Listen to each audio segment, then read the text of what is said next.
वालेकुम स्टूडेंट्स, आज हम सेकंड पार्ट से स्टार्ट करेंगे जो कि कम्युनिटी हेल्थ नर्सिंग की जो चैप्टर फर्स्ट हमने स्टार्ट की थी फिफ्थ सेमेस्टर में। ठीक है, बीएसएन।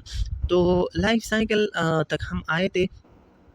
तो हम पढ़ेंगे कि life cycle approach to defining women reproductive health.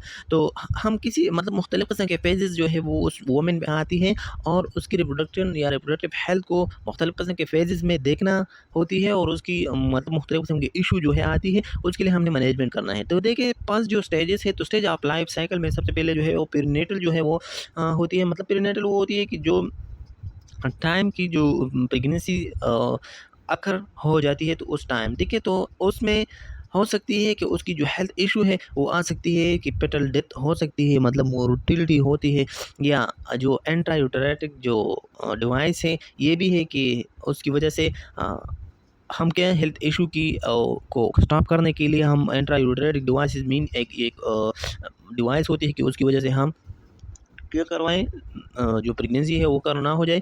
तो लो बर्थ वेट ये भी एक इशू आ सकती है प्रीनेटल स्टेज में। इम्यूनाइजेशन डिजीज़ या वगैरह ये मसले भी आ सकते हैं। तो उसके लिए हमने मैनेजमेंट का ऐसे करवाना है कि प्रीनेटल केयर देना है, उसकी न्यूट्रिशन और इम्यूनाइजेशन भी अच्छी तरीके से करवाना है, ताकि उसकी जो प्रीनेटल केयर हो वो बेबी जो है वो लो बर्थ वेट ना हो, अच्छी तरीके से उसकी वेट हो, ठीक है, उसकी इम्यूनिटी भी स्ट्रांग हो।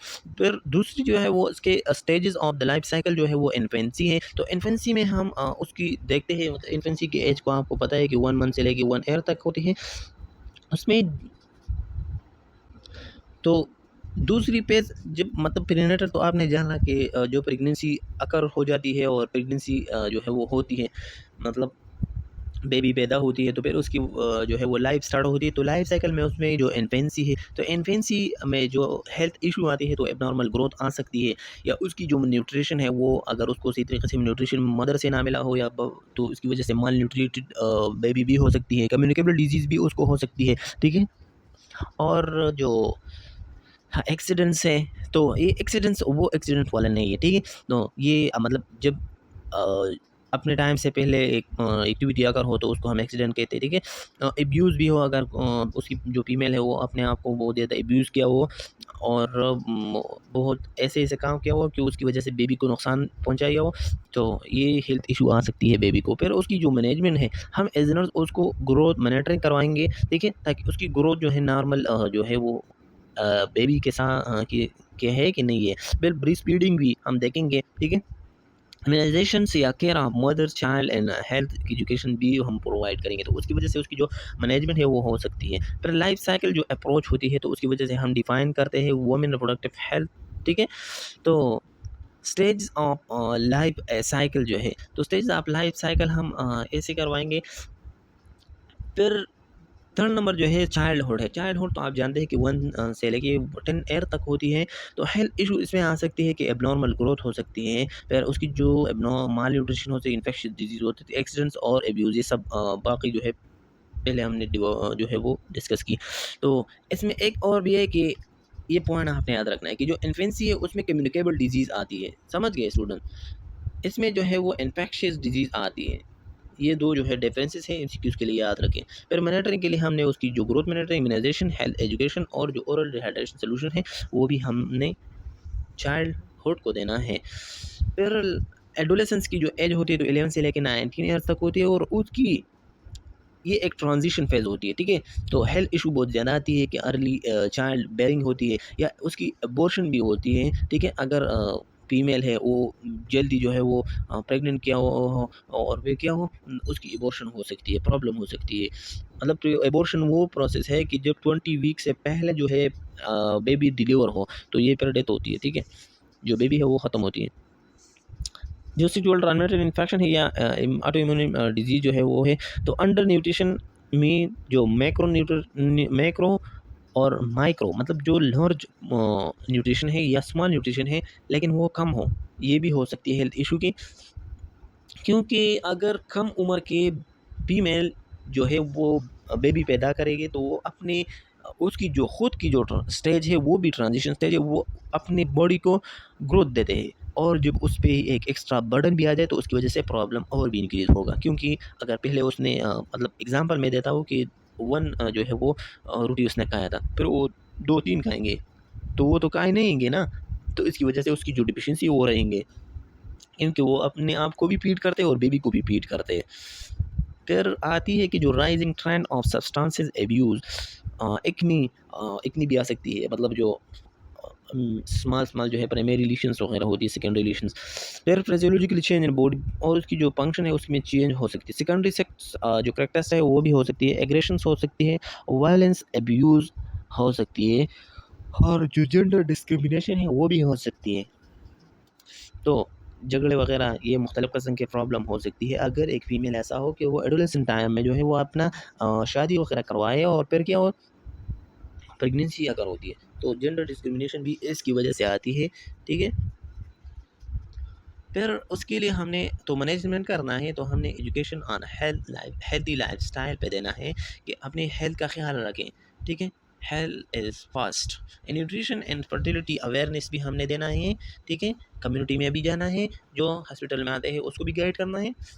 Family planning information and service, और हमने प्रोवाइड करना है जो फैमिली प्लानिंग होती है, मेन जो फीमेल होती है उसके लिए ये डिसाइड करवाना कि कितने में मतलब आप प्रेगनेंसी करवाएंगे और कुछ जो मुख्तलिफ किस्म की। ठीक है। फिर ट्रीटमेंट ऑफ जो सेक्सुअल ट्रांसमिटेड इन्फेक्शन होती है, फिर उसकी जो ट्रीटमेंट है वो भी आपने क्या करना है, और उसकी ट्रीटमेंट भी करवाना है। और जो काउंसलिंग है तो वो काउंसलिंग भी करवाना है कि आपने इसी तरीके से नहीं उसी तरीके से करवाना है मुख्तलिफ किस्म के। ठीक है।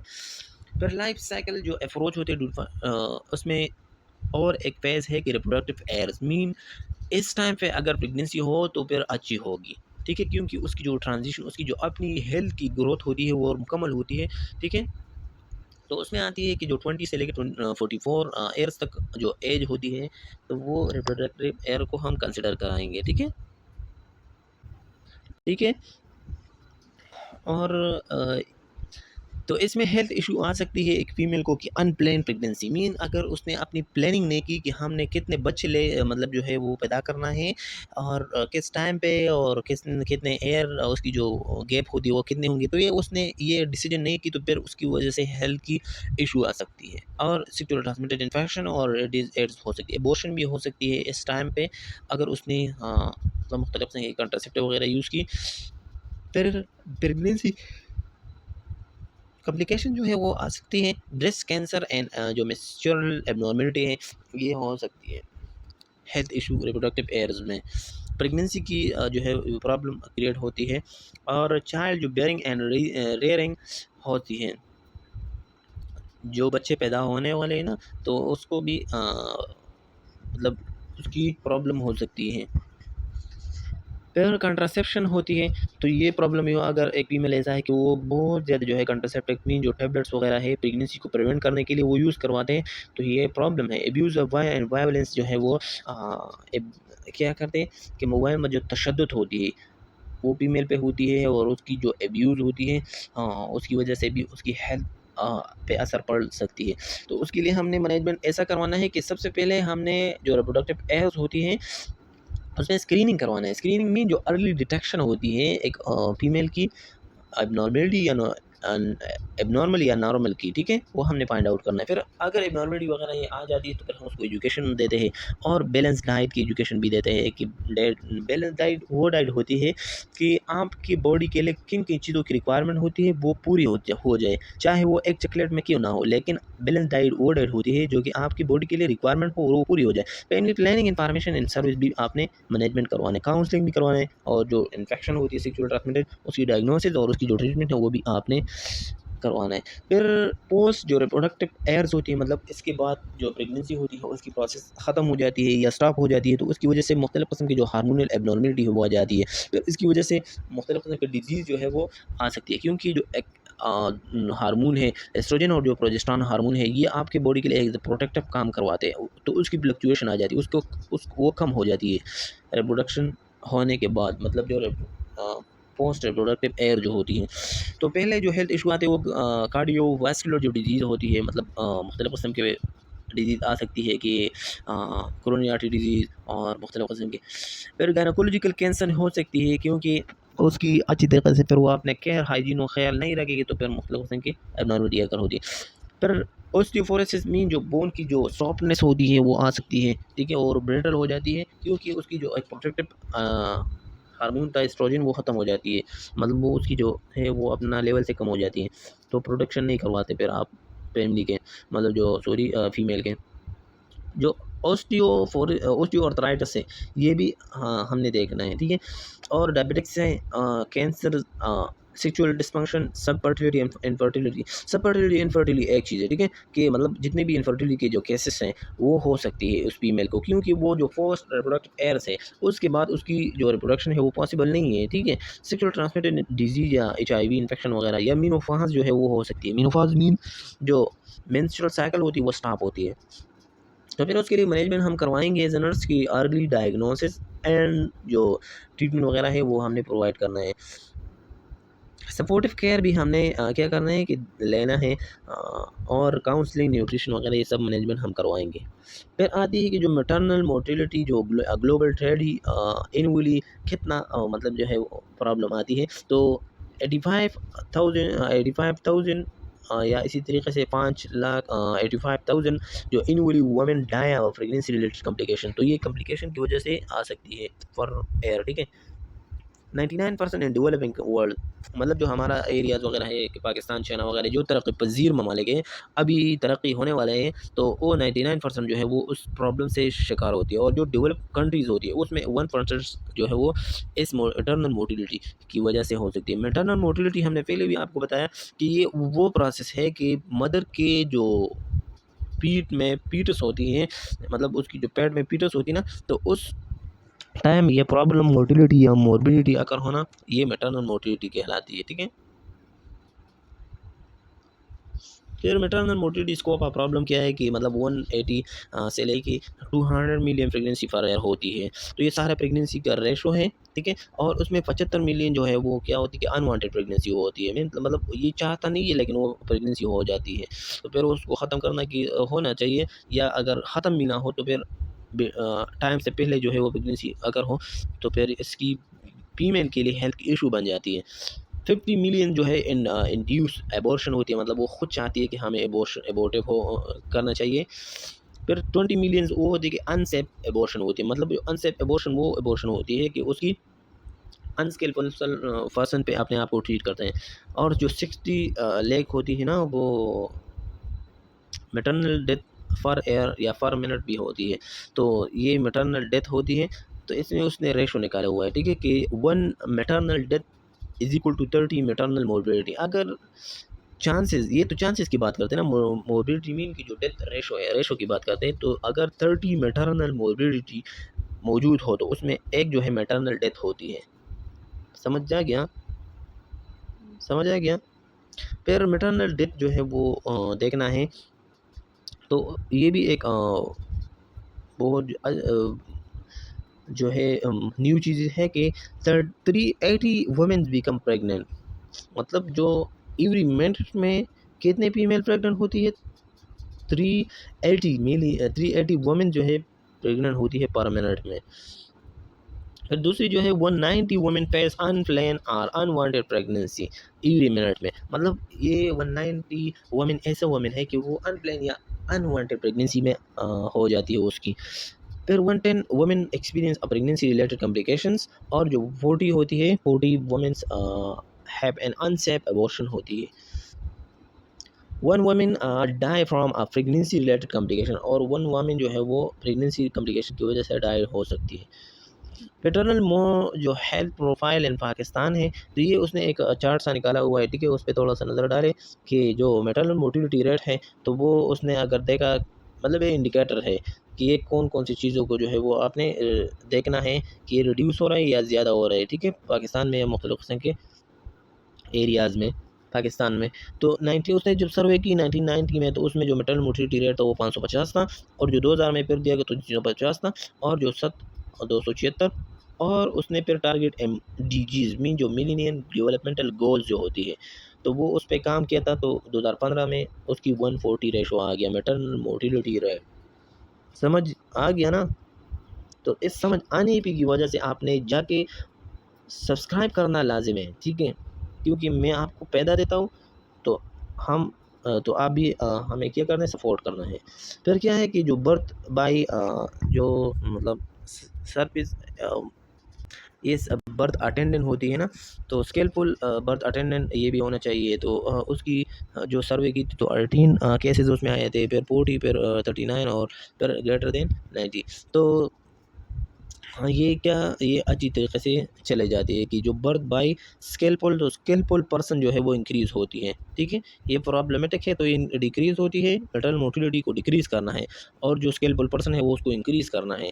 जो एंटीनेटल केयर होती है तो उसमें 15 और केयर है, तो उसको भी हमने क्या करना है, 100% जो है वो गेन किया है, और हम ठीक है। तो फिर क्या है कि जो टोटल फर्टिलिटी रेट है वो भी हमने जो है वो गेन किया, मतलब टोटल फर्टिलिटी रेट हमने कम किया है, ठीक है। देखिए 1990 में जो है वो उसने 6 बच्चे को पैदा करना है टोटल, ठीक है। फिर वो 5th में आ गया और 4 में आ गया, और इसी तरीके से अब जो है 15 जो है 2015 में उसको, मतलब 3 बेबी जो है टोटल फर्टिलिटी रेट होती है। लेकिन ऐसा तो नहीं होते, ये तो मतलब एक वो मतलब सर्वे है उसके मुताबिक है। फिर जो है फिर कंट्रासेप्टिव प्रेवलेंस जो रेट है वो 1990 में जो है 12 था, फिर 30 है, फिर 30 और 55 जो है वो उसने, तो जो कंट्रासेप्टिव प्रेवलेंस रेट है मतलब वो हमने क्या था, इंक्रीज़ करवाया। फिर आती है कि जो मैटरनल मोर्टिलिटी जो प्रॉब्लम होते हैं उस टाइम पे, तो 2007 में जो है 276 पर 1 लाख में जो है 276 क्या, ये मेंटल मोटिलिटी रेशो आती है, ये प्रॉब्लम होती है। ये इसने किया कि मतलब उसने सर्वे किया हुआ। तो मेजर कॉजेज ऑफ डेथ, तो मेंटल मोटिलिटी रेट में जो डेथ अगर होती है तो उसकी मेन जो कॉजेज होती है वो कौन कौन से और कितने हैं। तो फिर पहले जो है उसमें हेमरेज आ सकती है, ठीक है, मतलब हेमरेज की वजह से होती है। तो फिर क्या है कि हेमरेज होती है ना, तो ज़्यादातर ब्लीडिंग जो ड्यूरिंग द प्रेगनेंसी होती है तो उसकी वजह से डेथ हो सकती है, ठीक है। फिर दूसरी जो काजेज़ है डेथ की, जो मैटरनल मोर्टिलिटी रेट है तो उसमें इन्फेक्शन आ सकती है। अगर एक फीमेल ऐसा हो कि अपने हाइजीन का ख्याल नहीं रखते तो फिर इसकी वजह से मुख्तलिफ़ किस्म की इन्फेक्शन होती है। तीसरी जो काज है डेथ की ड्यूरिंग द प्रेगनेंसी तो इक्लेम्शिया है, ठीक है। तो इक्लेम्शिया एक ऐसी कंडीशन है कि इसमें होती है कि जो बीपी होती है वो क्या होती है, वो हाई होती है, ठीक है। और फिर इसकी वजह से उसकी सीज़र्स वगैरह, कोमा वगैरह ये चीज़ अगर होती है, तो एक्लेम्शिया कंडीशन जब अगर होती है तो उसमें प्रॉब्लम क्रिएट होती है, और उसकी वजह से जो बेबी है उसको भी नुकसान हो देती है और फीमेल को भी होती है।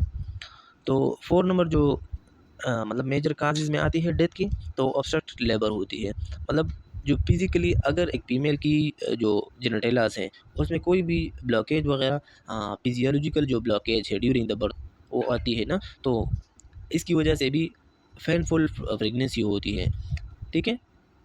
तो ये भी डेथ की वजह हो सकती है। और जो ऑब्स्ट्रक्टेड लेबर होती है उसको हम दूसरा जो टर्मिनोलॉजी कहते हैं तो वो डेक्स्ट्रोकिया है, ठीक है, डेक्स्ट्रोकिया। फिर आती है कि but why do these women die, तो ये वुमेन क्यों जो है वो डाई होती है, तो उसकी मेन 3 जो है डिले मॉडल होती है। तो अगर इस 3 वे में अगर आपने कोई भी डिले किया तो फिर उसकी वजह से डेथ चांसेस अगर होती है।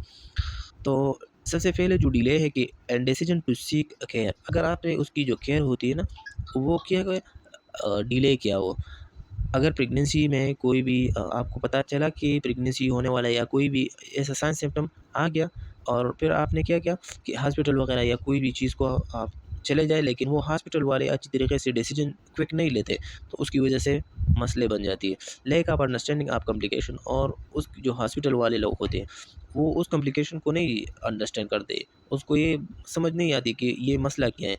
फिर दूसरी जो है अगर एक्सेप्टेंस ऑफ मैटरनल डेथ है, ठीक है, उसकी जो अपनी जो बेबी है उसकी डेथ को एक्सेप्ट नहीं करते, तो उसकी वजह से तीसरी जो है वो है कि लो स्टेटस ऑफ वुमेन, अगर वुमेन ऐसा हो कि उसकी जो इकोनॉमिकल भी और उसकी जो न्यूट्रिशनल भी वो भी कमज़ोर हो, तो उसकी वजह से प्रॉब्लम हो सकती है। फिर फोर्थ नंबर जो सोशो कल्चरल जो बैरियर होती है, तो टू सीकिंग केयर, तो इसकी वजह से भी हो सकती है किस चीज़ को, वुमेन डाई हो सकती है। तो पहला पॉइंट है कि अगर हेल्थ केयर जो है वो डिसीजन टाइम पे नहीं ले सकते तो क्या हो सकती है, डेथ हो सकती है। दूसरी जो मेन डिले मॉडल है वो ये कि डिले इन रीचिंग केयर, अगर आप ऐसे जगह में रहते हैं कि आप अच्छी तरीके से और जल्दी अपनी केयर को जो है वो नहीं लेके पाते, तो उसकी वजह से फिर आपको डेथ हो सकती है प्रेगनेंसी में।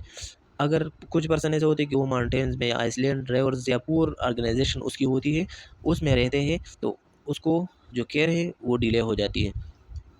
तो हेल्थ केयर जो फैसिलिटी है वो उसको जल्दी प्रोवाइड ना हो जाती है, तो उसकी वजह से डेथ होती है फीमेल की।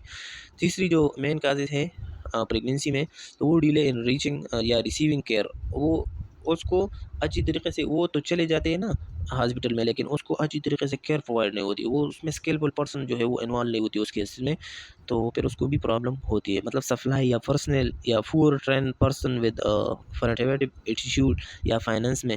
तो ये मेन 3 डिलेज मॉडल है, ये आपने याद रखना, ठीक है। एमसीक्यूज़ में आते हैं कि अगर डिसीजन टाइम पे नहीं ले जो हेल्थ केयर प्रोवाइडर है, दूसरी जो है रीचिंग केयर, वो अपने आप को बर वक्त जो है वो अपने आप को हॉस्पिटल तक नहीं ले जाते। तीसरी जो है वो है कि रिसीविंग केयर, और वो अच्छी केयर जो है वो रिसीव ना करवाए। फिर क्या है कि जो reproductive health and defining target population, तो इसमें जो टारगेट पॉपुलेशन है तो आती है कि इसमें कौन कौन सी प्रॉब्लम हो सकती है। तो the target population of the service include for whom the service is primarily or solely intended. These people may be of a certain age or sex or may have other common characteristic. तो देखिए ये 3 population target होती है कि हमें इसमें क्या करना है, अच्छी तरीके से डीलिंग करवाना है। पहला ये है कि जो women of child bearing age होती है, मतलब वो एज जो फीमेल के लिए रिप्रोडक्टिव एज होती है 15 से लेकर 49 तक या 50 तक, उसकी क्या होती है, इस दौरान अगर प्रेगनेंसी अगर हो तो ये ठीक है। दूसरी जो है वो एडोलेसेंट, बोथ सेक्सेस जो है, ये भी हम पढ़ेंगे। तीसरी जो है वो उसकी जो अंडर 5 ईयर जो है उसकी प्रेगनेंसी हो, तो वो भी मसला क्रिएट कर सकते। तो इंशाल्लाह हम रिप्रोडक्टिव हेल्थ की जो डिफाइनिंग और टारगेटेड पॉपुलेशन है, तो ये इससे हम स्टार्ट करेंगे और थर्ड पार्ट में इंशाल्लाह कवर करेंगे, ठीक है।